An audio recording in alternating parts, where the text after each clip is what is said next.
अल्लाह तबारक व तआला के नाम से अपनी बात का आगाज़ करते हैं। बिस्मिल्लाहिर्रहमानिर्रहीम।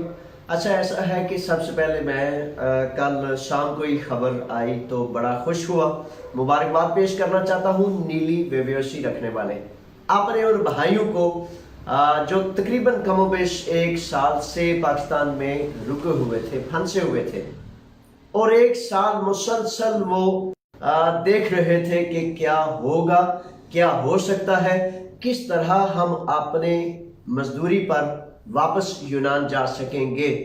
लेकिन 1 साल इस्तराब की उस कैफियत के बाद आप जनाब वो वक्त आ गया है मुबारकबाद का। सबसे पहले तो मैं बताता चलूं कि पिछले इस हफ्ते में, आज जुमातुल मुबारक है, कल जुमेरात थी, इस हफ्ते में रवा में 63 अफराद को लेटर्स मिले हैं, दस्तावेजात मिले हैं जिनकी ब्ले बेबसी वैलिड थी और जिनकी ब्ले बेबसियाँ ख़त्म थी उनको 20 के करीब अफराद को तकरीबन वीज़ा जारी किया गया है।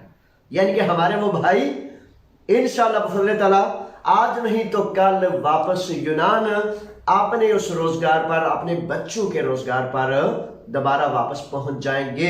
ये एक बहुत बड़ी कामयाबी है। अल्लाह तबारक व तआला का शुक्र अदा करता हूं और आपने उन भाइयों को जिन्होंने पहले क़याम किया, जो खड़े हुए, देख लें क़याम ये होता है कि जब आप खड़े होते हैं तो फिर आपका हक जहां भी होता है वो हक आहिस्ता आहिस्ता चलते चलते आपके पास पहुंच जाता है। देख लीजिए, ये मुख्तलिफ मामलात ऐसे चल रहे होते हैं कि कुछ अफराद जिनको इन बातों की समझ नहीं होती, जो समझते हैं कि देखें जी आप जुलूस में जाएंगे, एहतजाज करेंगे, वहां खड़े होंगे तो उससे क्या होगा।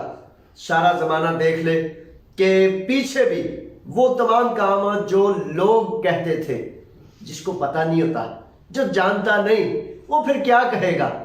तो देख ले कि वो सारे काम भी जो लोग कहते थे, जैसे कृषि अवगी का, रिश्वत का, मुख्तलिफ मामलात का, मुख्तलिफ सिलसिले जो चलते रहे हैं।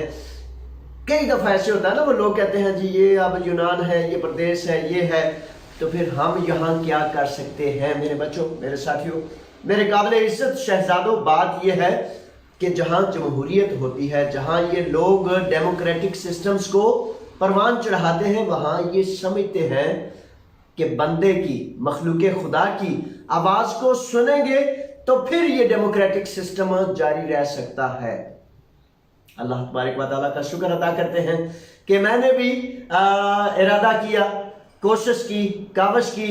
आप वहाँ खड़े थे इस्लामाबाद एम्बेसी, मैं यहाँ खड़ा था वज़ारत ख़ारजा, नेशनल असम्बली यूनान। मुख्तलिफ जमातों से बातें की, मुख्तलिफ जमातों से साबका हुकूमत यूनान से बात की, हत्ता कि अब वो बिल बिल्कुल तैयार था कि नेशनल असम्बली के अंदर भी हर चीज़ को हला जला के आपको वापस लाने का रास्ता हमवार किया जाता। बसा औकात ऐसे होता है ना, वो जब कॉन्फ्रेंस की जाती है, 100 अफराद इधर इकट्ठे होते हैं, 200 इधर इकट्ठे होते हैं, सारे शुरू हो जाते हैं कि हमने तैयारी करनी। और बसा औकात तैयारी में जो सामने जिसने हाथ दबा के गाफल ऐसे पड़ा होता है ना, वो कहता है अब ये तैयारी शरी कर रहे हैं, बुकले शुकले मार लिए इन्होंने, हाँ जी लिगोटे शिगोटे कर लिए, तो अब इससे कबल कि इनको बहुत ज्यादा तादाद में इकट्ठे हो जाएं, सारी दुनिया सुने, तो इससे कबल हम इनका काम करते हैं। तो फिर एक दफ़ा मुबारकबाद पेश करता हूँ, अल्लाह का शुक्र अदा करता हूँ कि हमारे वो भाई, हमारे वो बच्चे, हमारे वो साथी काबिल सद एहतराम जो पाकिस्तान में जाकर यूनान में चूंकि वो अरसा 10 साल, 20 साल, 25 साल से यहाँ थे, तो कोरोना वायरस के बहाने की वजह से उन्हें जो है वहाँ रोक दिया गया था।